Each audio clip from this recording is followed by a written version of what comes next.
ನಾಳೆ ಕೇಂದ್ರ ಸರ್ಕಾರದಿಂದ ಬಜೆಟ್ ಅನ್ನ ಘೋಷಣೆ ಮಾಡ್ತಾ ಇದ್ದಾರೆ. ಚಾಮರಾಜನಗರ ಜಿಲ್ಲೆ ಬಹಳ ದಿನಗಳ ಕನಸು ನೆನೆಗುದಿಗೆ ಬಿದ್ದಿದೆ. ಚಾಮರಾಜನಗರದಿಂದ ಕೊಳ್ಳೇಗಾಲ, ಕನಕಪುರ, ಹೆಜ್ಜಾಲ ಮಾರ್ಗ ಅದನ್ನ ಬಹಳ ದಿನಗಳ ನಿರೀಕ್ಷೆಯನ್ನು ಇಟ್ಕೊಂಡು ನಮ್ಮ ಚಾಮರಾಜನಗರ ಜಿಲ್ಲೆಯ ಜನತೆ ಬಹಳ ಕನಸು ಕಾಣ್ತಾ ಇದ್ದೀವಿ. ಹಾಗಾಗಿ ಕೇಂದ್ರ ಸರ್ಕಾರ ಈ ಬಗ್ಗೆ ಈ ಕೂಡಲೇ ಗಮನ ಹರಿಸಬೇಕು. ಚಾಮರಾಜನಗರದಿಂದ ಬೆಂಗಳೂರುವರೆಗೆ ಏನು ರೈಲು ನಿಲ್ದಾಣ ಮಾಡಬೇಕು ಅಂತ ಇದ್ದಾರೆ ಅದನ್ನ ಶೀಘ್ರವಾಗಿ ಮಾಡಬೇಕು ಅಂತ ಕೇಂದ್ರ ಸರ್ಕಾರವನ್ನ ಮತ್ತು ರಾಜ್ಯ ಸರ್ಕಾರವನ್ನ ನಾನು ಒತ್ತಾಯ ಮಾಡ್ತೇನೆ. ಮತ್ತು ಬಹುಮುಖ್ಯವಾಗಿ ಚಾಮರಾಜನಗರ ಜಿಲ್ಲೆ ಬುಡಕಟ್ಟು ಸಮುದಾಯ ಮತ್ತು ದಲಿತರು ಹೆಚ್ಚಾಗಿರ್ತಕ್ಕಂಥ ಈ ಜಾಗದಲ್ಲಿ ಚಾಮರಾಜನಗರ ಜಿಲ್ಲೆ ಜನಪದ ಕಲೆಗಳ ತವರೂರು ಅಂತಕ್ಕಂಥ ಮಾತುಗಳನ್ನ ಹೇಳ್ತೀವಿ.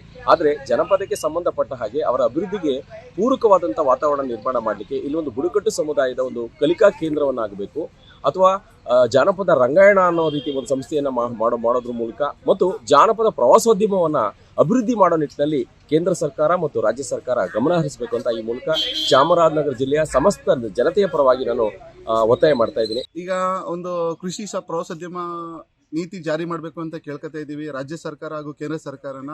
ಈಗ ಕೇಂದ್ರ ಸರ್ಕಾರದಲ್ಲಿ ಒಂದು ಬಜೆಟ್ ಮಂಡನೆ ಆಗ್ತಿದೆ. ಆ ಬಜೆಟ್ ಒಳಗೆ ಕೇಂದ್ರ ಸರ್ಕಾರ ನಮ್ಮ ನರೇಂದ್ರ ಮೋದಿ ಅವರಾಗಿರ್ಬೋದು, ಎಲ್ಲ ನಮ್ಮ ರಾಜ್ಯ ಸರ್ಕಾರದ ಸಿದ್ದರಾಮಯ್ಯ ಸರ್ ಆಗಿರ್ಬೋದು, ಈ ನೀತಿ ಬಜೆಟ್ ಒಂದು ಏನಿದೆ ಪ್ರವಾಸೋದ್ಯಮನ ಸೇರಿಸ್ತಿದ್ರಿಂದ ರೈತರು ಲಕ್ಷಗಟ್ಟಲೆ ರೈತರನ್ನ ಉದ್ಯಮಿಯಾಗಿ ಕ್ರಿಯೇಟ್ ಮಾಡ್ಬೋದು. ಯಾವ ಥರ ಒಂದು ರೆಸಾರ್ಟ್ ನಡೆಸೋದಾರ ಒಬ್ಬ ಉದ್ಯಮಿನೇ ಆಗ್ತಿದ್ದಾನೆ, ಬಲೆಂಡರ್ ಆಗ್ತಿದ್ದಾರೆ ಹೊರತು ರೈತ ಎಲ್ಲಿ ಬದುಕ್ತಾ ಇದ್ದಾನೆ. ಒಂದು ಮಿಲೆಟ್ಸು ಹಳ್ಳಿ ಈ ಥರ ಕೃಷಿ ಬಜೆಟ್ನ ಸೇರಿಸೋದ್ರಿಂದ ಏನು ಉಪಯೋಗ ಅಂದರೆ ನಾಡ ಭಾಷೆ, ನಾಡ ಕೃಷಿ, ನಾಡ ಕಲ್ಚರ್ಗಳು ಏನೇನು ಅವರ ಉದ್ಯಮಗಳು, ಬಟ್ಟೆ ಡ್ರೆಸ್ಗಳಾಗ್ಬೋದು, ಅವನ ಒಂದು ಕಲ್ಚರ್ಗಳು ಏನೇನಿದ್ದಾವ ಅಕ್ಕಪಕ್ಕ ಇದ್ದಂಥ ದೇವಸ್ಥಾನಗಳು, ಗುಡಿ ಗುಂಡಾರಗಳು ಉಳ್ಕೊಳ್ತವೆ. ಇಲ್ಲ ಅಂದ್ರೆ ಏನಾಗುತ್ತೆ ಅಂತಂದ್ರೆ ನೋಡಿ, ಈಗ ಒಂದು ಎಜುಕೇಶನ್ ಮಕ್ಳುಗಳಿಗೆ ಏನು ಮಾಡ್ತಿದ್ದೀವಿ, ಎಜುಕೇಶನ್ ಅಂತ ಫೋಕಸ್ ಮಾಡ್ತಿದ್ದೀವಿ ಹೊರತು ಮಕ್ಳು ಎಜುಕೇಶನ್ ಆದಮೇಲೆ 10% ಮಕ್ಳಿಗೆ ಮಾತ್ರ ಉದ್ಯೋಗ ಸಿಗುತ್ತೆ. ಇನ್ನು 90% ಜನ ಮಕ್ಳುಗಳಿಗೆ ಏನಾಗುತ್ತೆ, ಉದ್ಯೋಗ ಇಲ್ಲ, ಉದ್ಯಮಿನೂ ಇಲ್ಲ. ಆಗೇನಾಗುತ್ತೆ ಇವತ್ತು ಅನ್ಎಂಪ್ಲಾಯ್ಡೆಡ್ ನಿರುದ್ಯೋಗಿನ ಕ್ರಿಯೇಟ್ ಆಗ್ತಾ ಇರೋದೇ ಇಲ್ಲಿ. ಆಗ ಕೃಷಿ ಬಜೆಟ್ ಒಳಗೆ ಈ ಪ್ರವಾಸೋದ್ಯಮನ ಸೇರಿಸೋದ್ರಿಂದ ಏನಾಗುತ್ತೆ, ಮೇಕೆ ಸಾಕಾಣಿಕೆ, ಕುರಿ ಸಾಕಾಣಿಕೆ, ಕೋಳಿ ಸಾಕಾಣಿಕೆ ಆಗ್ಬೋದು, ಈ ಹಣ್ಣು ಹಂಪಲುಗಳು ಒಂದು ಕಲ್ಚರ್ ಒಳಗೆ ಒಂದು ಹಳ್ಳಿಲಿ ಯಾವುದೋ ಬಿದಿರು ಎಂಥದ್ದು ಪುಟ್ಟಿ ಮಾಡುವಂತಾಗ್ಬೋದು, ಮ್ಯಾಟ್ ಹಾಕುವಂಥದ್ದಾಗಿರ್ಬೋದು, ಆ ಲೋಕಲ್ ಸಂಬಂಧಪಟ್ಟಂಗೆ ಏನೋ ಒಂದು ಉದ್ಯಮ ಇದೆ ಅದನ್ನು ನಾವು ಮರಿತಾ ಇದ್ದೀವಿ. ವ್ಯಾಪಾರೀಕರಣ ಅಥವಾ ಉದ್ಯೋಗೀಕರಣಕ್ಕೆ ಸಿಟಿ ಕಡೆ ವಲಸೆ ಹೋಗ್ತಾ ಇದ್ದೀವಿ. ಹಾಗಾಗಿ ಈ ಪ್ರವಾಸೋದ್ಯಮನ ಈ ಥರ ನೀತಿನ ಜಾರಿ ಮಾಡೋದ್ರಿಂದ 100% ಕೇಂದ್ರ ಸರ್ಕಾರ ಹಾಗೂ ನಮ್ಮ ರಾಜ್ಯ ಸರ್ಕಾರ ಮಾಡೋದ್ರಿಂದ 100% ನಮಗೆ ಉದ್ಯೋಗ ಸಿಗುತ್ತೆ ಅಂತ ಹೇಳ್ತೀನಿ. ಫೆಬ್ರವರಿ 1ನೇ ತಾರೀಕು ಕೇಂದ್ರ ಸರ್ಕಾರ ಈ ಸಾಲಿನ ಆಯವ್ಯಯ ಬಜೆಟ್ ಅನ್ನ ಮಂಡನೆ ಮಾಡ್ತಾ ಇದೆ. ನಾನು ಕೇಂದ್ರ ಸರ್ಕಾರಕ್ಕೆ ಸನ್ಮಾನ್ಯ ಕೇಂದ್ರ ವಿತ್ತ ಸಚಿವರಾದ ನಿರ್ಮಲಾ ಸೀತಾರಾಮನ್ ಅವರನ್ನ ಮನವಿ ಮಾಡ್ತಾ ಇದ್ದೀನಿ. ನಮ್ಮ ಕರ್ನಾಟಕ ರಾಜ್ಯದ ಅತ್ಯಂತ ಮಹತ್ವಾಕಾಂಕ್ಷಿ ಯೋಜನೆ ಅಂತಂದ್ರೆ ಮೇಕೆದಾಟು, ಕುಡಿಯ ನೀರಿನ ಸೌಕರ್ಯ. ಸುಮಾರು 6 ಜಿಲ್ಲೆಗಳಿಗೆ ಈ ಯೋಜನೆ ಆಯಿತು ಅಂತಂದ್ರೆ ಕುಡಿಯ ನೀರು ಮತ್ತು ವ್ಯವಸಾಯ ರೈತರುಗಳಿಗೆ ಬಹಳ ಅನುಕೂಲ ಆಗುತ್ತೆ. ಮತ್ತು ಕರ್ನಾಟಕವನ್ನ ಪ್ರತಿನಿಧಿಸ್ತಕ್ಕಂಥ ವಿತ್ತ ಸಚಿವರು ನಿಜವಾಗ್ಲೂ ನಮ್ಮ ರಾಜ್ಯದ ಬಗ್ಗೆ, ನಮ್ಮ ರಾಜ್ಯದ ಜನ ತಮ್ಮನ್ನು ಆಯ್ಕೆ ಮಾಡಿ ಕಳಿಸಿದ್ದಾರೆ. ತಮಗೆ ರಾಜ್ಯದ ಬಗ್ಗೆ ನಿಜವಾಗ್ಲೂ ಗೌರವವನ್ನು ಇಟ್ಕೊಂಡು ನೀವು ಈ ಒಂದು ಮೇಕೆದಾಟು ಯೋಜನೆಯನ್ನ ಈ ಸಾರಿ ನೀವು ಸಾವಿರಾರು ಕೋಟಿ ರೂಪಾಯಿಗಳನ್ನ ಕೊಡೋದ್ರ ಮೂಲಕ ಇದನ್ನ ಜಾರಿ ಮಾಡಬೇಕು ಅಂತೇಳಿ ನಾನು ನಿಮ್ಮಲ್ಲಿ ಒತ್ತಾಯ ಮಾಡ್ತಾ ಇದ್ದೀನಿ. ಇದ್ರ ಜೊತೆಗೆ ನಮ್ದು ಈ ಚಾಮರಾಜನಗರ ಕರ್ನಾಟಕ ರಾಜ್ಯದ ದಕ್ಷಿಣದ ತುಟ್ಟ ತುದಿಯ ಜಿಲ್ಲೆ. ಈ ಜಿಲ್ಲೆಯ ಅಭಿವೃದ್ಧಿ ದೃಷ್ಟಿಯಿಂದ ಇಲ್ಲಿ ಬಹಳಷ್ಟು ರೈಲ್ವೆ ಯೋಜನೆಗಳು ಈಗಾಗಲೇ ನೆನೆಗುದಿಗೆ ಬಿದ್ದಿದೆ. ಮೇಕೆದಾಟು ಯೋಜನೆ 50 ವರ್ಷದಿಂದ ನಾವು ಒತ್ತಾಯ ಮಾಡ್ತಾ ಇದೀವಿ, ಅದು ಇವತ್ತು ಸಹ ಆಗಿಲ್ಲ.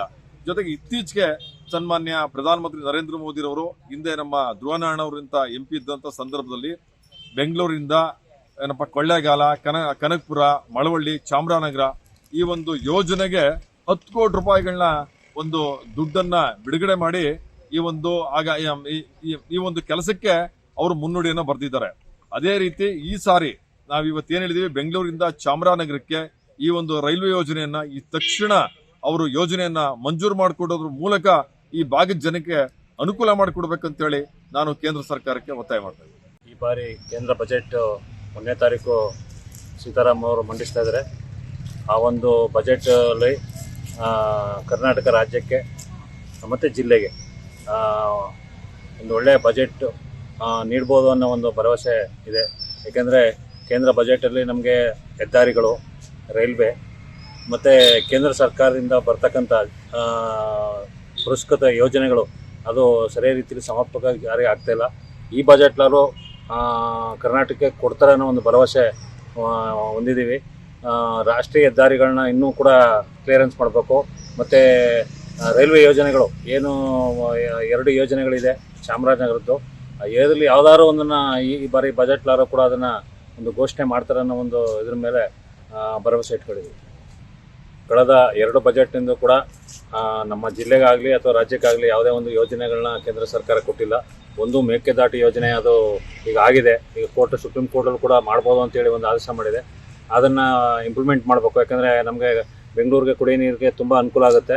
ಮೇಕೆದಾಟು ಮಾಡೋದ್ರಿಂದ ನೀರಿನ ಒಂದು ಬಳಕೆ ನಮಗೆ ಸಮರ್ಪಕವಾಗಿ ಸಿಗುತ್ತೆ. ಮತ್ತು ಜೊತೆಗೆ ಚಾಮರಾಜನಗರ ಜಿಲ್ಲೆ ಪ್ರವಾಸಿ ತಾಣವಾಗಿದೆ, ದೇಶದಲ್ಲೇ ಗಮನ ಸೆಳೆದಿರ್ತಕ್ಕಂಥ ಜಿಲ್ಲೆ. ಆ ಜಿಲ್ಲೆಗೆ ಪ್ರವಾಸೋದ್ಯಮಕ್ಕೆ ಹೆಚ್ಚಿನ ಒತ್ತನ್ನು ಇಲ್ಲಿ ಕೊಡಬೇಕಾಗಿದೆ. ಯಾಕೆಂದರೆ ಇಲ್ಲಿ ಹೊಗೆನಕಲ್ಲು ಇರ್ಬೋದು, ಬಂಡೀಪುರ ರಾಷ್ಟ್ರೀಯ ಉದ್ಯಾನವನ ಇರ್ಬೋದು, ಮತ್ತು ಬಿಳಿಗಿರಿರಂಗನ ಬೆಟ್ಟ, ಮಲೆ ಮಹದೇಶ್ವರ ಬೆಟ್ಟ, ಇಲ್ಲೆಲ್ಲ ಒಂದು ಪ್ರವಾಸಿ ತಾಣ ಆಗಿರೋದ್ರಿಂದ ಕೇಂದ್ರ ಸರ್ಕಾರ ಸ್ವಲ್ಪ ಮುತುವರ್ಜಿ ವಹಿಸಿ ಈ ಒಂದು ಬಜೆಟ್ನಲ್ಲಿ ಪ್ರವಾಸೋದ್ಯಮಕ್ಕೆ ಚಾಮರಾಜನಗರಕ್ಕೆ ಹೆಚ್ಚು ಒತ್ತು ಕೊಡಬೇಕು ಅಂತೇಳಿ ನಾನು ಒತ್ತಾಯಿಸ್ತೀನಿ. ಕೇಂದ್ರ ಬಜೆಟ್ ಮಂಡನೆ ಆಗ್ತಾ ಇದೆ. ಇಡೀ ದೇಶದ ಜನ ಭಾಳ ನಿರೀಕ್ಷೆಯನ್ನ ಇಟ್ಕೊಂಡಿದ್ದಾರೆ. ಏನಂದ್ರೆ ಬರೀ ಅವರು ದಿನಕ್ಕೊಂದು ಕೊಡುಗೆಗಳನ್ನ ಕೊಡ್ತೀವಿ, ಅದು ಕೊಡ್ತೀವಿ ಅಂತ ಹೇಳಿ ಬರೀ ಪ್ರಚಾರ ಮಾಡ್ತಾ ಇದ್ದಾರೆ. ಮೋದಿ ಸಾಹೇಬ್ರ ನೇತೃತ್ವದಲ್ಲಿ ಆದ ನಿರೀಕ್ಷಿತ ಪ್ರಮಾಣದಲ್ಲಿ ಸಾರ್ವಜನಿಕರಿಗೆ ಇದರ ಫಲ ಸಿಗ್ತಾ ಇಲ್ಲ, ಇದು ಸದುಪಯೋಗ ಆಗ್ತಾ ಇಲ್ಲ. ಮತ್ತು ಅವರು ಮಾಡೋದೊಂದು ಘೋಷಣೆ ಮಾಡೋದೊಂದು ಬರೋದೊಂದು, ಹೋಗಿ ಆ ಸ್ಕೀಮ್ ಬಗ್ಗೆ ಕೇಳಿದಂದ್ರೆ ಅದರ ಹಿಂದೆ ಮುಂದೆ ಏನೂ ಇರೋದೇ ಇಲ್ಲ, ಅವ್ರಿಗೆ ಇನ್ಫಾರ್ಮೇಶನ್ನೇ ಇರೋದಿಲ್ಲ. ಈಗಾಗಲೇ ನಮ್ಮ ದೇಶದ ಬೆನ್ನೆಲುಬು ರೈತರು ಅಂತ ಹೇಳ್ತಾ ಇದ್ದೇವೆ. ರೈತರಿಗೆ ಒಳ್ಳೇದಾಗುವಂಥದ್ದು ಏನು ಮಾಡಿದೆ, 6,000 ರೂಪಾಯಿ ಒಂದು ಹಾಕ್ತೇವೆ ಅಂತ ಅದನ್ನು ಘೋಷಣೆ ಮಾಡ್ತಾ ಇದ್ದಾರೆ ಪ್ರತಿ ಸಲ. ಆದರೆ ಇನ್ನೂ ಸಾಕಷ್ಟು ಬೆಲೆಗಳ ಮೆಕ್ಕೆಜೋಳದಿಂದ ಹಿಡಿದು ಪ್ರತಿಯೊಂದು ಖರೀದಿ ಮಾಡಬೇಕು. ಅದರೊಳಗೆ ಕೆಲವೊಂದು ಕಾಳುಗಳನ್ನು ಬಿಟ್ಟಿದ್ದಾರೆ, ಯಾವ ಇಂಪಾರ್ಟೆಂಟ್ ಅದಾವ ಅವನ್ನೆಲ್ಲ ಅವನು ಕೂಡ ಖರೀದಿ ಮಾಡಬೇಕು. ಮತ್ತು ಸರ್ಕಾರ ಏನು ಮಾಡ್ತಾ ಇದೆ ಧೋರಣೆ ಅಂತಂದ್ರೆ, ಒಂದು ಕಡೆಯಿಂದ ಹಣವನ್ನು ಅನುದಾನವನ್ನು ಬಿಡುಗಡೆ ಮಾಡೋದು, ಇನ್ನೊಂದು GST ಮುಖಾಂತರ ಆ ಹಣವನ್ನು ತೆಗೆದುಕೊಳ್ಳೋದು. ಆ GST ಹಣ ಮತ್ತು ನಮ್ಮ ಸರ್ಕಾರದ ರಾಜ್ಯ ಸರ್ಕಾರದ ಪಾಲು ಏನಿದೆ ನಿರೀಕ್ಷಿತ ಮಟ್ಟದಲ್ಲಿ ನಮ್ಗೆ ಬಂದು ಮುಟ್ತಾನೇ ಇಲ್ಲ. ಅದರಿಂದ ನಮಗೆ ಅಭಿವೃದ್ಧಿಗೆ ಕುಂಠಿತ ಆಗತ್ತೈತಿ. ಅದನ್ನು ಮಾನ್ಯ ಪ್ರಧಾನಮಂತ್ರಿಯವರು ಇದಕ್ಕೆ ಮತ್ತು ಅರ್ಥ ಸಚಿವರು ಸೀತಾರಾಮನ್ ಅವರು ಕೂಡಿ ಇದನ್ನು ಅನುಷ್ಠಾನಗೊಳಿಸುವಲ್ಲಿ ಸಫಲರಾಗಬೇಕು ಅಂತ ಹೇಳಿ ನಾವು ನಿರೀಕ್ಷಣೆ ಇಟ್ಕೊಂಡಿದ್ವಿ. ಅದನ್ನು ಹುಸಿ ಆಗದಂತೆ ನೋಡ್ಕೋಬೇಕಂತ ಹೇಳಿ ಕೇಂದ್ರ ಸರ್ಕಾರಕ್ಕೆ ಆಗ್ರಹಪಡಿಸ್ತಾ ಇದ್ವಿ. 2026 ಕೇಂದ್ರ ಬಜೆಟ್ ಮಂಡನೆ ಮಾಡುವ ಕಾಲ ಇವತ್ತು ಸನ್ನಿಹಿತ ಆಗಿದೆ. ಸೊ ಪ್ರಸಕ್ತ ಬಜೆಟ್ನಲ್ಲಿ ಕೇಂದ್ರ ಸರ್ಕಾರ ಮತ್ತು ಕೇಂದ್ರ ಸರ್ಕಾರದ ಜವಾಬ್ದಾರಿ ಸಚಿವರು, ಫೈನಾನ್ಸ್ ಮಿನಿಸ್ಟರ್ ಇರ್ಬೋದು, ಪ್ರೈಮ್ ಮಿನಿಸ್ಟರ್ ಇರ್ಬೋದು, ಯಾರಾದರೂ ಇರ್ಬೋದು, ಈ ಸಲ ಏನಾದರೂ ಭಾರತೀಯರ ಸಮಸ್ತ ಕಲ್ಯಾಣಕ್ಕಾಗಿ ಏನಾದರೂ ಒಳ್ಳೆ ಪ್ರಾಜೆಕ್ಟ್ ಮಾಡಿದರೆ ಓಕೆ. ಯಾಕಂದ್ರೆ ಈಗ ನೀವು ಹೇಳಿದಿರಿ GST 18 5ಕ್ಕೆ ತೊಗೊಂಬಂದ್ರಿ, ಆಮೇಲೆ ಇನ್ನೂ ಏನೇನೋ ಮಾಡ್ತಾ ಇದ್ದೀರಿ. ಆಮೇಲೆ ಕರ್ನಾಟಕದ ಬಗ್ಗೆ ಅಂತೂ ಟೋಟಲ್ ನೆಗ್ಲೆಕ್ಟ್ ಇದೆ. ಇಡೀ ಇಂಡಿಯಾದಾಗ ಹೈಯೆಸ್ಟ್ ಮಹಾರಾಷ್ಟ್ರ ಬಿಟ್ಟು ನೆಕ್ಸ್ಟ್ ಟ್ಯಾಕ್ಸ್ ಕೊಡೋದು ಕರ್ನಾಟಕ ಸರ್ಕಾರ ಇದ್ರು ಕೂಡ ಅಲ್ಲೂ ಕೂಡ ನೀವು ಬಹಳ ನಿರ್ಲಕ್ಷ್ಯ ತೋರ್ತಾ ಇದ್ದೀರಿ. ಸೊ ಯಾವುದೇ ಕಾರಣಕ್ಕೆ ಮುಂದೆ ಬರೋ ಬಜೆಟ್ನಲ್ಲಿ ಅದು ಮಾದಾಯಿ ಇರ್ಬೋದು, ಅಥವಾ ಆಲ್ಮಟ್ಟಿ ಡ್ಯಾಮ್ ಇರ್ಬೋದು, ಅಥವಾ ಭದ್ರಾವತಿ ಯೋಜನೆ ಇರ್ಬೋದು, ಅಥವಾ ಒಟ್ಟಿನಲ್ಲಿ ಉತ್ತರ ಕನ್ನಡ ಸಮಗ್ರ ನೀರಾವರಿ ಯೋಜನೆ ಇರ್ಬೋದು, ಅಥವಾ ಯಾವುದೇ ಇರ್ಬೋದು. ಅದಕ್ಕಿಂತ ಮುಂಚೆ ತಂದ್ರೆ ನೀವೇ ಹೇಳಿ ಪ್ರಧಾನಮಂತ್ರಿ ಆದಾಗ 1 ವರ್ಷದಾಗ 2 ಕೋಟಿ ಉದ್ಯೋಗ ಕೊಡ್ತೀವಿ ಅಂತ ಹೇಳಿದ್ರಿ, 15 ರೂಪಾಯಿ ಕೊಡ್ತೀವಿ, ಯಾವೂ ಆಗಿಲ್ಲ. ಅಟ್ಲೀಸ್ಟ್ ಈ ಬರೋ ಬಜೆಟ್ನಾಗ ಆದ್ರೂ ಇಂಥ ನೀವು ಮಾಡಿದಂಥ ಆಶ್ವಾಸನೆಗಳಿಗೆ, ಕೊಟ್ಟಂತ ಭರವಸೆಗಳಿಗೆ ಏನಾದರೂ ಆಶಾದಾಯಕ ಬಜೆಟ್ ಏನಾದ್ರು ಮಂಡನೆ ಮಾಡಿದರೆ ನಿಮಗೂ ಕ್ಷೇಮ, ಭಾರತೀಯರಿಗೂ ಕ್ಷೇಮ. ಅದು ಬಿಟ್ಟು ಮತ್ತೇನಾದ್ರು ಯಥಾವತ್ತು ಮಾಡಿದ್ರೆ ಮುಂಬರೋ ದಿನಗಳಲ್ಲಿ ಕೇಂದ್ರ ಸರ್ಕಾರಕ್ಕೆ ಇಡೀ ಜನಾಂಗ ವ್ಯವಸ್ಥಿತವಾಗಿ ಪಾಠ ಕಲಿಸೋ ಸನ್ನಿವೇಶವನ್ನ ನೀವೇ ತಂದು ಕೊಡ್ತೀವಿ ಅಂತಕ್ಕಂಥ ಎಚ್ಚರಿಕೆ ಮತ್ತು ವಿನಂತಿ ಕೊಡ್ತಾ ಇದ್ದೀನಿ. ಲಕ್ಷ್ಮಣ ಬಕ್ಕಾಯಿ, ಜಿಲ್ಲಾಧ್ಯಕ್ಷರು, ಉತ್ತರ ಕರ್ನಾಟಕ ಹೋರಾಟ ವೇದಿಕೆ. ಜೈ ಭೀಮ್, ಜೈ ಭಾರತ್. ಎಷ್ಟನೇ ಬಜೆಟ್ ಇವತ್ತು ನಮ್ಮ ಭಾರತನಾಗ ಆಗ್ಲಿಕ್ಕತ್ತಲ್ಲ. ಬಟ್ ಮಹದಾಯಿ ಯೋಜನೆಗೆ ಏನಿತ್ತಲ್ಲ, ಬರೀ ಪೇಪರ್ದಾಗ ಟಿವಿದಾಗ ಆಶ್ವಾಸನೆ ಅಷ್ಟೇ ಕೊಡ್ತಾರೆ, ಇನ್ನೂ ತನ ಅದು ಪೂರ್ಣ ಕೆಲಸ ಆಗ್ತಾ ಇಲ್ಲ. ಯಾಕಂದ್ರೆ ಮಹದಾಯಿ ಯೋಜನೆ ಆತ್ಮ ಅಂತಾರೆ, ನಮಗಿಲ್ಲಿ ಇಡೀ ಕರ್ನಾಟಕದ ಜನತೆಗೆ ಒಂದು ಸ್ವಲ್ಪ ನೀರು ಕುಡಿಲಿಕ್ಕೆ ಅನುಕೂಲ ಆಗ್ತದೆ ಅನ್ನೋ ಸಂಬಂಧ ಎಷ್ಟೋ ಪ್ರತಿಭಟನೆ ಮಾಡಿದ್ರು ಕೂಡ ಅದು ಮಹದಾಯಿ ಯೋಜನೆ ಪೂರ್ಣ ಆಗ್ತಾ ಇಲ್ಲ. ಆಮೇಲೆ ಇನ್ನೊಂದು 2ನೇದು ಏನಪ್ಪ ಅಂದ್ರೆ ಸ್ಮಾರ್ಟ್ ಸಿಟಿ. ಮೋದಿಯವ್ರು ಸ್ಮಾರ್ಟ್ ಸಿಟಿ ಆಗ್ಲಿಕ್ಕತ್ತೈತಿ, ಎಲ್ಲ ಬೆಳವಣಿಗೆ ಆಗ್ಲಿಕ್ಕೆ ಅಂತ ಅಂತಾರೆ. ನಮ್ಮ ಹುಬ್ಬಳ್ಳಿ ಧಾರವಾಡದಾಗ ಬರೀ ಹುಬ್ಬಳ್ಳಿಗೆ ಅಷ್ಟೇ ಸೀಮಿತವಾಗಿ ಇಟ್ಟಿದ್ದಾರೆ. ಹಿಂಗಾಗಿ ಧಾರವಾಡಕ್ಕೆ ಏನು ಉಪಯೋಗ ಇಲ್ಲದಂಗಾಗೈತಿ. ಸ್ಮಾರ್ಟ್ ಸಿಟಿ ಅಂದ್ರೆ ಹೆಂಗಾಗ್ಬೇಕು, ಹುಬ್ಬಳ್ಳಿ ಧಾರವಾಡ ಅಥವಾ ಧಾರವಾಡ ಜಿಲ್ಲೆನೂ ಪೂರ ಇನ್ನಾಗಿರ್ಬೇಕು, ಆ ಥರ ಸ್ಮಾರ್ಟ್ ಸಿಟಿ ಆಗ್ಬೇಕು. ಆಮೇಲೆ ನಮ್ಮ ಧಾರವಾಡದಾಗ ಕೂಡ ಪೂರ ಇನ್ನೂ ಹಲವಾರು ಯೋಜನೆ ಅದಾವ. ಈ ಸದ್ಯ ಬಜೆಟ್ನಾಗ ನಮ್ಮ ಕರ್ನಾಟಕ ಒಳಗೆ ಧಾರವಾಡ ಜಿಲ್ಲೆಗೆ ಬಹಳ ಒಂದು ಆದ್ಯತೆ ಕೊಡ್ಬೇಕಂತೇಳಿ ನಾ ಇವತ್ತು ಬಜೆಟ್ಗಾಗಿ ಹೇಳ್ತೀನಿ. 1ರಂದು ಶ್ರೀಮತಿ ನಿರ್ಮಲಾ ಸೀತಾರಾಮನ್ ಅವರು ಕೇಂದ್ರ ಮುಂಗಡ ಪತ್ರವನ್ನು ಮಂಡಿಸುವರು. ಅದರಲ್ಲಿ ಮುಖ್ಯವಾಗಿ ನಾವು ಇಂಧನ, ಕೃಷಿ, ಆರೋಗ್ಯ, ಶಿಕ್ಷಣ ಮತ್ತು ಉದ್ಯಮಗಳಿಗೆ ಹೆಚ್ಚಿನ ಪ್ರೋತ್ಸಾಹ ನೀಡಿ ನಮ್ಮ ಉತ್ತರ ಕರ್ನಾಟಕದಲ್ಲಿ ಹೆಚ್ಚೆಚ್ಚು ಉದ್ಯಮಿಗಳು ಬರಲು ಅನುಕೂಲ ಮಾಡಿಕೊಡಬೇಕು. ಈಗಿರತಕ್ಕ ಭೂಮಿಯ ಬೆಲೆ ಬಹಳ ಜಾಸ್ತಿ ಇರುವುದರಿಂದ ಆ ಭೂಮಿಯನ್ನು ಉದ್ದಿಮೆದಾರರಿಗೆ ರಿಯಾಯಿತಿ ದರದಲ್ಲಿ ಕೊಟ್ಟಲ್ಲಿ ಹೆಚ್ಚಿನ ಉದ್ಯಮಗಳು ಬರುತ್ತವೆ. ಅದರಂತೆ ಉದ್ಯೋಗ ಅವಕಾಶಗಳು ಹೆಚ್ಚುವವು. ಹಾಗೂ ಈಗ ನೆನೆಗುದಿಗೆ ಬಿದ್ದಿರುವ ಎಲ್ಲ ರೈಲ್ವೆ ಯೋಜನೆಗಳು ತ್ವರಿತಗತಿಯಲ್ಲಿ ಸಾಗಲು ಕೇಂದ್ರವು ಸಹಿತ ಹಣಕಾಸು ನೆರವು ಹೆಚ್ಚೆಚ್ಚಾಗಿ ನೀಡಿದಲ್ಲಿ ಮತ್ತು ಈಗಿರುವ ಹುಬ್ಬಳ್ಳಿ ಅಂಕೋಲ ಲೈನು ಬಹಳ ದಿನಗಳಿಂದ ನೆನೆಗುದಿಗೆ ಬಿದ್ದಿದೆ. ಅದಕ್ಕೂ ಸಹಿತ ಇರುವ ಅಡೆತಡೆಗಳನ್ನು ನಿವಾರಣೆ ಮಾಡಬೇಕು. ಮುಖ್ಯವಾಗಿ ಅದರಲ್ಲಿರತಕ್ಕ ಅಡೆತಡೆ ಎಂದರೆ ವನ್ಯಜೀವಿ ಮಂಡಳಿಯ ಪರವಾನಗಿ ಬೇಕು. ಅದನ್ನು ಶೀಘ್ರವೇ ತಾವುಗಳು ಕೊಡಿಸಿ ಆ ಪ್ರಾಜೆಕ್ಟನ್ನು ಇಂಪ್ಲಿಮೆಂಟ್ ಮಾಡಲು ಅನುಕೂಲ ಮಾಡಿಕೊಡ್ತೀರಂತ ಹೇಳಿ ಆಶೆ ಮಾಡ್ತೇವೆ. ಅದರಲ್ಲಿ ಇನ್ಕಮ್ ಟ್ಯಾಕ್ಸಲ್ಲಿ ಸಹಿತ ಕೆಲವೊಂದು ಎಮ್ನೆಸ್ಟಿ ಸ್ಕೀಮು IT ಸೆಕ್ಟರ್ದಲ್ಲಾಗಲಿ MSMEಗಳಲ್ಲಿ ಇರ್ತಕ್ಕ ಕೆಲವೊಂದು 43H ಸೆಕ್ಷನನ್ನು ರದ್ದುಪಡಿಸಬೇಕು. ಕೇಂದ್ರ ಸರ್ಕಾರವು ಬಜೆಟ್ ಮಂಡನೆ ಮಾಡುತ್ತಿದ್ದು ನಮ್ಮ ರಾಜ್ಯಾದ್ಯಂತ ದೇಶಾದ್ಯಂತ ರೈತರು ಅತಿವೃಷ್ಟಿ ಅನಾವೃಷ್ಟಿ ಭೀಕರ ಬರಗಾಲಕ್ಕೆ ತುತ್ತಾಗಿ ರೈತರು ಸಾಯ್ತಾ ಇದ್ದಾರೆ, ಇನ್ನೂ ಸಾಯುವ ಸ್ಥಿತಿಯಲ್ಲಿದ್ದಾರೆ. ಆದ್ದರಿಂದ ಈ ಒಂದು ಸಂಕಷ್ಟದಲ್ಲಿರುವ ರೈತರ ಸಂಪೂರ್ಣ ಸಾಲ ಮನ್ನಾ ಮಾಡುವಂಥ ಒಂದು ವ್ಯವಸ್ಥೆಯನ್ನು ಮಾಡಬೇಕು ಮತ್ತು ನಮ್ಮ ದೇಶದ ಸಮಸ್ತ ನದಿಗಳ ಜೋಡಣೆಯನ್ನು ಮಾಡಿ ನಮ್ಮ ದೇಶದ ಸಮಸ್ತ ರೈತ ಬಾಂಧವರಿಗೆ ನೀರಾವರಿ ಮುಖಾಂತರ ನೀರಾವರಿಯ ಸೌಕರ್ಯವನ್ನು ಒದಗಿಸಿ ಸಮರ್ಪಕವಾದ 3PS ವಿದ್ಯುತ್ತನ್ನು ಕೊಟ್ಟು ನೀರಾವರಿ ಒಳ್ಳೆ ಸಮರ್ಪಕ ವಿದ್ಯುತ್ತು ಹಾಗೂ ರೈತನು ಬೆಳೆದಂಥ ಬೆಳೆಗಳಿಗೆ ವೈಜ್ಞಾನಿಕ ಹಾಗೂ ಬೆಂಬಲ ಬೆಲೆಯನ್ನು ಕೊಟ್ಟರೆ ನಮ್ಮ ದೇಶದ ರೈತ ಬಾಂಧವರು ಸಮೃದ್ಧಿಯಾಗಿ ಬೆಳೀತಾ ಇದ್ದಾರೆ, ಶಕ್ತಿಶಾಲಿಯಾಗಿ ಬೆಳೀತಾ ಇದ್ದಾರೆ. ಆದ್ದರಿಂದ ಈ ಒಂದು ವ್ಯವಸ್ಥೆಯನ್ನು ಈ ಬಜೆಟ್ಟಿನಲ್ಲೇ ಮಾಡಬೇಕು ಮತ್ತು ಕೇಂದ್ರ ಸರ್ಕಾರವು ಒಂದು ಕಿಸಾನ್ ಸಮ್ಮಾನ ಯೋಜನೆಯ ಅಡಿಯಲ್ಲಿ ವರ್ಷಕ್ಕೆ 6,000 ರೂಪಾಯಿ ನೀವು ಕೊಡ್ತಾ ಇದ್ದೀರಿ, ಅಷ್ಟೇ ಕೊಟ್ಟರು ಸಾಲದು. ಆದ್ದರಿಂದ ಇದೇ ಬಜೆಟ್ಟಿನಲ್ಲಿ ಕಿಸಾನ್ ಸಮ್ಮಾನ ಯೋಜನೆಯ ಅಡಿಯಲ್ಲಿ ಸಮಸ್ತ ರೈತ ಬಾಂಧವರಿಗೆ ವರ್ಷಕ್ಕೆ 24,000 ರೂಪಾಯಿ ಕೊಡುವಂಥ ವ್ಯವಸ್ಥೆಯನ್ನು ಮಾಡಬೇಕು. ಅಂದಾಗ ಮಾತ್ರ ರೈತ ಸಂಕಷ್ಟದಲ್ಲಿದ್ದಾಗ ನೀವು ಕೊಟ್ಟಂಥ ದುಡ್ಡು ಸಮರ್ಪಕವಾಗಿ ಅವನ ಜೀವನ ನಡೆಸೋಕ್ಕೆ ಅನುಕೂಲ ಆಗುತ್ತೆ. ಆದ್ದರಿಂದ ಈ ಕೂಡಲೇ ಈ ಬಜೆಟ್ಟಿನಲ್ಲಿ 24,000 ರೂಪಾಯಿ ವರ್ಷಕ್ಕೆ ರೈತನಿಗೆ ಕಿಸಾನ್ ಸಮ್ಮಾನ ಯೋಜನೆ ಮುಖಾಂತರ ಕೊಡುವಂಥ ಒಂದು ವ್ಯವಸ್ಥೆ ಮಾಡಬೇಕು. ಹಾಗೂ ಸಮಸ್ತ ರೈತ ಬಾಂಧವರಿಗೆ ಸಬ್ಸಿಡಿಯಾಗಿ ಟ್ರ್ಯಾಕ್ಟರ್ ಬಂತು, ವ್ಯವಸಾಯದ ಇಕ್ವಿಪ್ಮೆಂಟ್ಸ್ ಬಂತು, ಆಮೇಲೆ ಫ್ರೀಯಾಗಿ ವಿದ್ಯುತ್ತನ್ನು ಕೊಡಬೇಕು.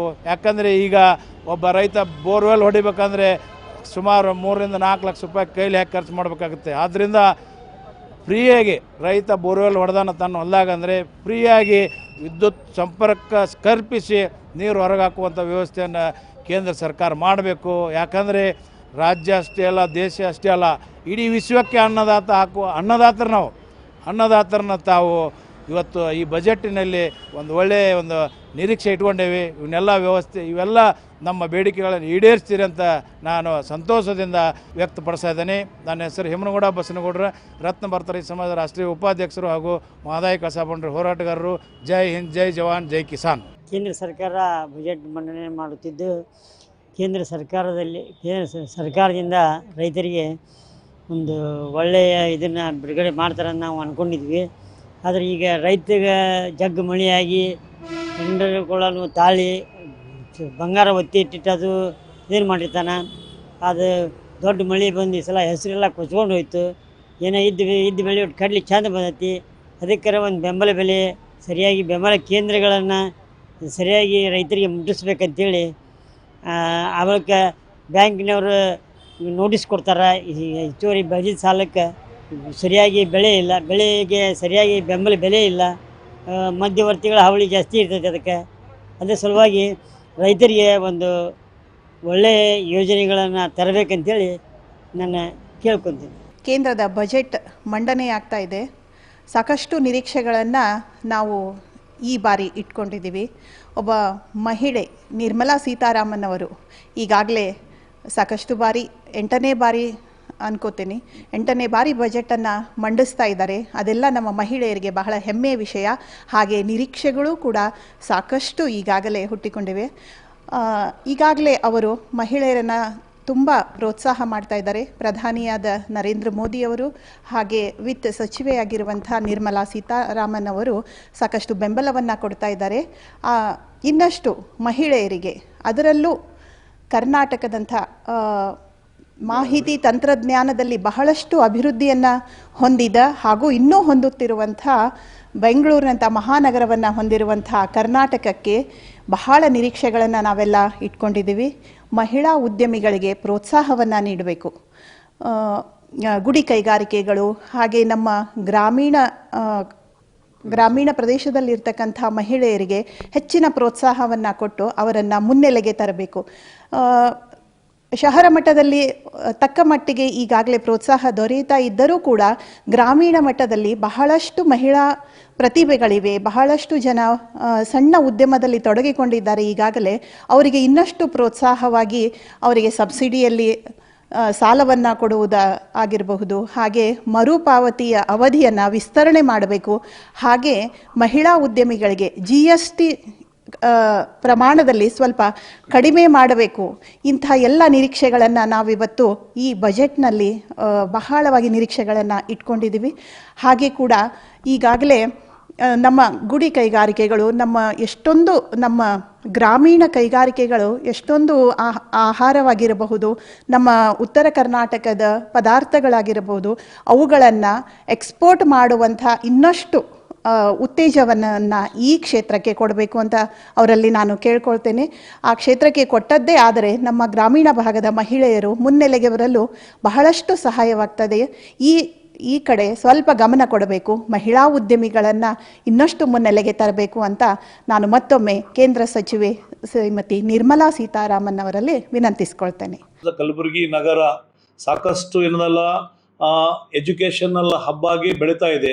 ಈ ಒಂದು ನಿಟ್ಟಿನಲ್ಲಿ ಕಲಬುರಗಿಯ ಜನದಟ್ಟಣೆ ಹೆಚ್ಚು ಆಗ್ತಾ ಇದೆ. ಸುಮಾರು ಬೇರೆ ಬೇರೆ ರಾಜ್ಯದಿಂದ ಇಲ್ಲಿ ಸ್ಟೂಡೆಂಟ್ಸ್ಗಳು ಬರೋದ್ರಿಂದ, ಅಲ್ಲಿಂದ ಬಿಸ್ನೆಸ್ ಕನೆಕ್ಟಿವಿಟಿ ಇರೋದ್ರಿಂದ ಇವತ್ತಿನ ದಿನ ಜನದಟ್ಟಣೆ ಬಹಳಷ್ಟಾಗಿದೆ. ಸೊ ಕಲಬುರಗಿ ನಗರದಲ್ಲಿ ಓಡಾಡೋಕ್ಕೆ ಆಗಲಿ, ಇವತ್ತಿನ ದಿವಸ ವಾಹನ ಸಂಚಾರಕ್ಕೆ ಬಹಳಷ್ಟು ಕಷ್ಟ ಪಡ್ತಾ ಇದ್ದಾರೆ ಜನರು.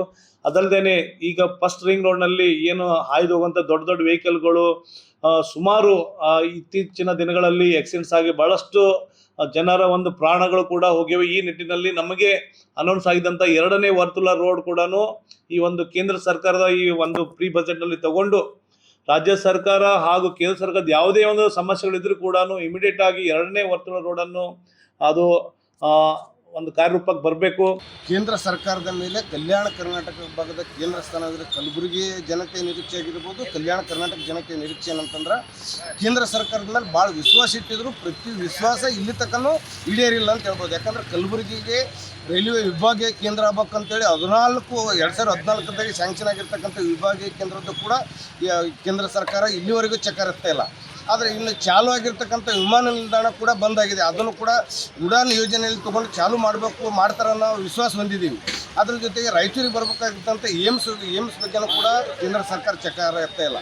ಆದರೆ ವಿಶೇಷವಾಗಿ ಈ ಭಾಗದ ಜನರು ಕೇಂದ್ರ ಸರ್ಕಾರದ ಮೇಲೆ, ಮೋದಿಜಿಯವರ ಮೇಲೆ, ನಿರ್ಮಲಾ ಸೀತಾರಾಮನ್ ಅವರ ಮೇಲೆ ಭಾಳ ಭರವಸೆ, ನಂಬಿಕೆ ಇಟ್ಟಿದ್ದಾರೆ, ವಿಶ್ವಾಸ ಇಟ್ಟಿದ್ದಾರೆ. ಆದರೆ ಆ ವಿಶ್ವಾಸಕ್ಕೆ ತಕ್ಕಂತೆ ನಿರೀಕ್ಷೆಯ ಮಟ್ಟದಲ್ಲಿ ಆಸೆ ಇಲ್ಲಿವರೆಗೂ ಈಡೇರಿಲ್ಲ.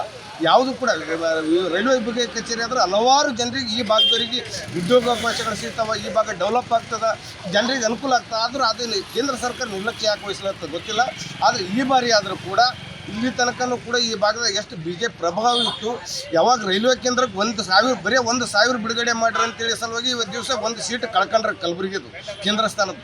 ಇವತ್ತು ನಮ್ಮ ಕೊಡಗು ಜಿಲ್ಲೆ ಏನಿದೆ ವಿಶ್ವ ಭೂಪಟದಲ್ಲಿ ಒಂದು ಮುಖ್ಯ ಪ್ರವಾಸಿ ಕ್ಷೇತ್ರವಾಗಿ ಗುರುತಿಸಲ್ಪಡುತ್ತಂತ ತುಂಬ ನಮಗೆಲ್ಲರಿಗೂ ಹೆಮ್ಮೆಯ ಸಂಗತಿ. ಆದರೆ ಕೊಡಗಿನಲ್ಲಿ ಈ ಪ್ರವಾಸಿಗೆ ಬೇಕಂತ ಮೂಲಸೌಕರ್ಯ ಕೂಡ ತುಂಬ ಕೊರತೆ ಎದ್ದು ಕಾಣ್ತಾ ಇದೆ. ದಯವಿಟ್ಟು ಈ ಬಜೆಟ್ನಲ್ಲಿ ನಮ್ಮ ಕೊಡಗಿಗೆ ಹೆಚ್ಚು ಮೂಲಭೂತ ಸೌಕರ್ಯದಂಥ ನಮ್ಮ ರಸ್ತೆ ಇರ್ಬೋದು, ಕುಡಿ ನೀರಿನ ವ್ಯವಸ್ಥೆ ಇರ್ಬೋದು, ಪ್ರವಾಸಕ್ಕೆ ಆಗುವಂಥ ಎಲ್ಲ ಉತ್ತಮ ರೀತಿಯ ವ್ಯವಸ್ಥೆ ಈ ನಮ್ಮ ಬಜೆಟ್ನಲ್ಲಿ ಒದಗಿಸ್ಕೊಳ್ಬೇಕಂತ ಈ ಸಂದರ್ಭ ಹೇಳಿಕ್ಕೆ ಇಷ್ಟಪಡ್ತೇನೆ. ಯಾಕೆಂತ ಹೇಳಿದ್ರೆ ಈಗಾಗಲೇ ಮೈಸೂರಿನಿಂದ ನಮ್ಮ ಕುಶಾಲನಗರದ ಬಸವನಹಳ್ಳಿಯವರೆಗೆ ಈಗಾಗಲೇ ಹೈವೇ ವಿಸ್ತರಣೆ ಆಗ್ತಿರೋದು ತಮಗೆಲ್ಲ ಗೊತ್ತಿರುವಂಥ ವಿಷಯ. ತುಂಬ ಸಂತೋಷ ವಿಷಯ ಕೂಡ ಹೇಳಲಿಕ್ಕೆ ಇಷ್ಟಪಡ್ತಾಯಿದ್ದೀನಿ. ಅದೇ ರೀತಿ ಈಗೇನು ಬಸವನಹಳ್ಳಿ ಟು ಮಡಿಕೇರಿ ಇರುವಂಥ ರೋಡ್ ತುಂಬ ಕಿರಿದಾಗಿದೆ.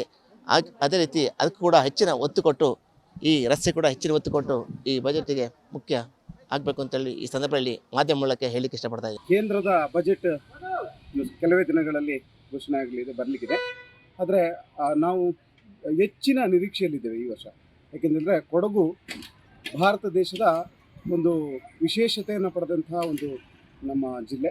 ಅದರಲ್ಲೂ ಈ ಒಂದು ಟೂರಿಸಂ ಏನಿದೆ ಇವತ್ತು ತುಂಬ ಇಡೀ ಇಂಡಿಯಾದಲ್ಲೇ ನಂಬರ್ 1 ಆಗಿ ಬೆಳೀತಾ ಇದೆ ಕೊಡಗು. ಹಾಗಾಗಿ ಪ್ರವಾಸೋದ್ಯಮಕ್ಕೆ ಹೆಚ್ಚು ಒತ್ತು ಕೊಡುವ ನಿರೀಕ್ಷೆ ಇದೆ. ಹಾಗೆ ಕಾಫಿ, ಇವತ್ತು ಏನು ಇಲ್ಲಿ ಕಾಫಿಯ ಬೆಳೆ ಇದೆ, ಆ ಕಾಫಿ ಬೆಳೆಗೆ ಒಂದು ಉತ್ತೇಜನ ನೀಡಲಿಕ್ಕಾಗಿ ಒಂದು ವಿಶೇಷ ಪ್ಯಾಕೇಜ್ ಏನಾದರೂ ಘೋಷಣೆ ಮಾಡುವ ಒಂದು ನಿರೀಕ್ಷೆಯಲ್ಲಿ ಕೂಡ ಇದ್ದೇವೆ. ಹಾಗೆ ಮತ್ತು ನಮ್ಮ ರಸ್ತೆ ಅಭಿವೃದ್ಧಿಗಾಗಲಿ ಮತ್ತು ಇವತ್ತು ಎಲ್ಲ ಇದರಲ್ಲೂ ಹೆಚ್ಚಿನ ಅನುದಾನ ಈ ಸಲ ನಾವು ಕೊಡಗಿಗೆ ಮತ್ತು ಕರ್ನಾಟಕಕ್ಕೆ ನಿರೀಕ್ಷೆ ಮಾಡ್ತಾ ಇದ್ದೀವಿ. ಬಹಳ ಮುಖ್ಯವಾಗಿ ತುಮಕೂರು ಜಿಲ್ಲೆಯಲ್ಲಿ ಕಳೆದ 10 ವರ್ಷಗಳಿಂದ ಏನು ಅನೇಕ ನೀರಾವರಿ ಯೋಜನೆಗಳು ಕುಂಠಿತ ಸಾಗ್ತಾ ಇದೆ. ಭಾಳ ಮುಖ್ಯವಾಗಿ ಭದ್ರಾ ಮೇಲ್ದಂಡೆ ಯೋಜನೆ, 2ನೇದು ಎತ್ತಿನ ಹೊಳೆ ಯೋಜನೆ, ಹಾಗೆ 3ನೇದು ಹೇಮಾವತಿ. ಈ 3 ಯೋಜನೆಗಳು ಇಲ್ಲಿವರೆಗೂ ಸಂಪೂರ್ಣವಾಗಿ ಅನುಷ್ಠಾನ ಆಗಿಲ್ಲ. ಹಾಗಾಗಿ ಕೇಂದ್ರ ಸರ್ಕಾರ ಎತ್ತಿನ ಹೊಳೆ ಮತ್ತು ಭದ್ರಾ ಮೇಲ್ದಂಡೆ ಯೋಜನೆಗೆ ಅಗತ್ಯ ಇರತಕ್ಕಂಥ ಅನುದಾನವನ್ನು ಬಿಡುಗಡೆ ಮಾಡಬೇಕು. ಆ ಮೂಲಕ ರೈತರಿಗೆ ಸಹಕಾರಿಯಾಗಿ ಕೇಂದ್ರ ಸರ್ಕಾರ ಕೆಲಸ ಮಾಡಬೇಕು ಅಂತಕ್ಕಂಥದ್ದನ್ನ ಒಂದು ಒತ್ತಾಯವನ್ನು ಮಾಡ್ತೇವೆ. ಹಾಗೆ ತುಮಕೂರು ಜಿಲ್ಲೆಯಲ್ಲಿ ಭಾಳ ವರ್ಷಗಳಿಂದ ನೆನೆಗುದಿಗೆ ಬಿದ್ದಿರ್ತಕ್ಕಂಥ ಮತ್ತೊಂದು ಯೋಜನೆ ರೈಲ್ವೆ ಯೋಜನೆ. ಏನು ದಾವಣಗೆರೆ ತುಮಕೂರು ಮಾರ್ಗ, ರಾಯದುರ್ಗ ತುಮಕೂರು ಮಾರ್ಗದ 2 ರೈಲ್ವೆ ಯೋಜನೆಗಳು ಭಾಳ ವರ್ಷಗಳಿಂದ ಅನುದಾನ ಇಲ್ಲದೆ ಇವತ್ತು ಹಾಗೆ ಉಳಿದಿದೆ. ಹಾಗಾಗಿ ಇವತ್ತು ನಮ್ಮ ಜಿಲ್ಲೆಯ ಏನು MP ಅವರು, ಸಂಸತ್ ಸದಸ್ಯರಾದಂಥ ಸೋಮಣ್ಣವರು ರೈಲ್ವೆ ಮಂತ್ರಿಗಳಾಗಿದ್ದಾರೆ. ನಾನು ಅವರಲ್ಲೂ ವಿನಂತಿ ಮಾಡ್ತೇನೆ ಮತ್ತು ಕೇಂದ್ರ ಸರ್ಕಾರವನ್ನು ವಿನಂತಿ ಮಾಡ್ತೀನಿ, ಈ ವರ್ಷ ಅದಕ್ಕೆ ಬೇಕಾದಂಥ ಅಗತ್ಯ ಇರತಕ್ಕಂಥ ಸಂಪೂರ್ಣ ಅನುದಾನವನ್ನು ನೀಡಿ ಆ 2 ಯೋಜನೆಗಳನ್ನು ಸಂಪೂರ್ಣವಾಗಿ ಮುಗಿಸ್ಕೊಡ್ಬೇಕು ಅಂತಕ್ಕಂಥ ಒಂದು ಒತ್ತಾಯವನ್ನು ಮಾಡ್ತೀವಿ. ಕೇಂದ್ರ ಸರ್ಕಾರ ಬಜೆಟಿನಲ್ಲಿ 26-27 ಸಾಲಿನಲ್ಲಿ ಬೀದಿ ಬದಿ ವ್ಯಾಪಾರಿಗಳಿಗೆ ಸಪ್ರೇಟಾಗಿ ಮೀಸಲಿಡಬೇಕಾಗತ್ತೆ. ಏಕೆಂದರೆ ಬರೀ PM ಸ್ವನಿಧಿ ಅಂತ ಹೇಳಿ ಲೋನ್ ಅರ್ಜಿಗಳನ್ನು ಮಾತ್ರ ಅದಕ್ಕೆ ಸೀಮಿತಿಟ್ಟಿದ್ದಾರೆ.